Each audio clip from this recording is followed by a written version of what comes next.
नमस्कार बच्चों, स्वागत है आपका हमारे YouTube चैनल में। तो आज की इस वीडियो में हम पढ़ने वाले हैं पाठ 12 पढ़क्कों की सूझ। तो इस कविता को लिखा है रामधारी सिंह दिनकर जी ने। इनका जन्म हुआ था 1908 में और इनकी मृत्यु हुई थी 1974 में।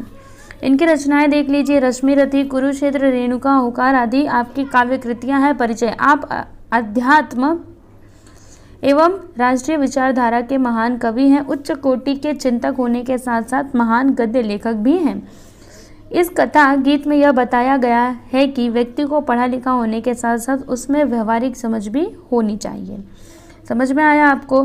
तो चलिए हम इस कविता को पढ़ते हैं और फिर समझते हैं। तो देखिए क्या दिया है यहाँ पर। एक पढ़क्को बड़े तेज थे, तर्क शास्त्र पढ़ते थे, जहाँ न कोई बात वहाँ भी नई बात गढ़ते थे। एक रोज वे पड़े फिक्र में, समझ नहीं कुछ पाए, बैल घूमता है कोल्हू में कैसे बिना चलाए। देखिए एक बार क्या हुआ कि एक पढ़क्कू थे जो बड़े ही तेज थे, मतलब बहुत ही पढ़ने वाले थे। क्या पढ़ते थे? तर्क शास्त्र पढ़ते थे, ठीक है। और जहाँ कोई बात नहीं होती थी वहाँ पे वो नई बात गढ़ते थे। एक रोज वे पड़े फिक्र में, समझ नहीं कुछ पाए, बैल घूमता है कोल्हू में कैसे बिना चलाए। और एक रोज वे फिक्र में पड़ गए, उनको कुछ समझ में नहीं आ रहा था। क्या कि बैल जो है वो कैसे बिना चलाए ही कोल्हू में घूमता है, ठीक है। देखिए बैल कैसे कोल्हू में घूमता रहता है ना। अब आगे देखिए। कई दिनों तक रहे सोचते, मालिक बड़ा गजब है, सीखा बैल को रखा है इसने निश्चय कोई ढब है। आखिर एक रोज मालिक से पूछा उसने ऐसे, अजी बिना देखे लेते तू जान भेद या कैसे। देखिए क्या होता है कि जो पढ़क्कू जी थे वो कई दिनों तक सोचते रहे कि ये जो मालिक है ये तो बड़ा ही गजब है। सिखा बैल को रखा इसने निश्चय कोई ढब है, मतलब ज़रूर इसने बैल को कुछ ना कुछ तो सिखा रखा है।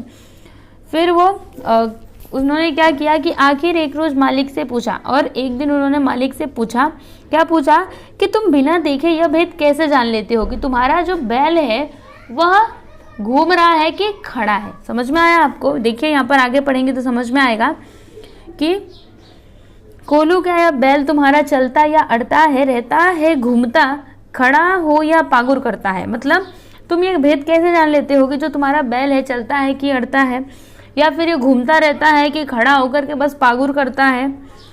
मालिक ने यह कहा, अजी इसमें क्या बात बड़ी है, नहीं देखते क्या गर्दन में घंटी एक पड़ी है। फिर मालिक ने क्या कहा कि अजी इसमें क्या बात बड़ी है, अरे तुम नहीं देखते इसके गर्दन में क्या बंधी है, घंटी बंधी है। जब तक यह बजती रहती है मैं न फिक्र करता हूँ, हाँ जब बजती नहीं दौड़कर तनिक पूछ धरता हूँ। कहा पढ़क्कू ने सुनकर तू रहे सदा के कोरे, बेवकूफ मंतिक की बातें समझ सकोगे थोड़ी।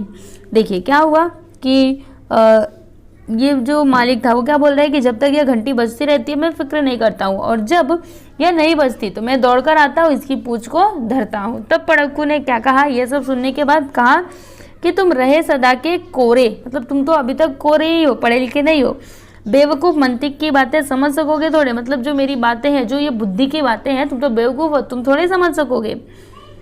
अगर किसी दिन बैल तुम्हारा सोच समझ अड़ जाए, चले नहीं बस खड़ा खड़ा गर्दन को खूब हिलाए, घंटी टुन टुन खूब बजेगी तुम ना पास आओगे, 4 बूंद भर तेल सांझ तक भी क्या तुम पाओगे। फिर इन्होंने क्या कहा कि अगर किसी दिन तुम्हारा बैल सोच समझकर अड़ जाए और चले नहीं, बस खड़े खड़े ही गर्दन को खूब हिलाए, खूब गर्दन हिलाता रहे लेकिन वो चले नहीं, तो घंटी तो टुन टुन बजेगी, तुम तो पास नहीं आओगे, लेकिन क्या तुम शाम तक 4 बूंद भी तेल पाओगे। तब क्या होता है देखिए। मालिक थोड़ा हंसा और बोला, पढ़क्कू जाओ, सीखा है यह ज्ञान जहाँ पर वहीं इसे फैलाओ, यहाँ सभी कुछ ठीक ठाक है, यह केवल माया है, बैल हमारा नहीं अभी तक मंतिक पढ़ पाया है।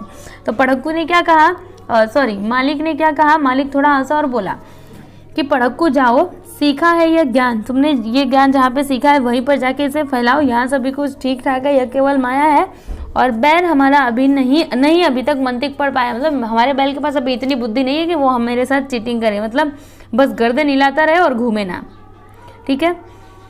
तो ये थी कविता। अभी हम शब्द वाटिका देख लेते हैं। तो पढ़क्कू मतलब पढ़ा लिखा, फिक्र मतलब चिंता, कोल्हू मतलब बीजों से तेल निकालने वाला लकड़ी का यंत्र, पागुर मतलब जुगाली करना, मंतिक मतलब समझदारी बुद्धिमानी, और सांझ मतलब शाम संध्या।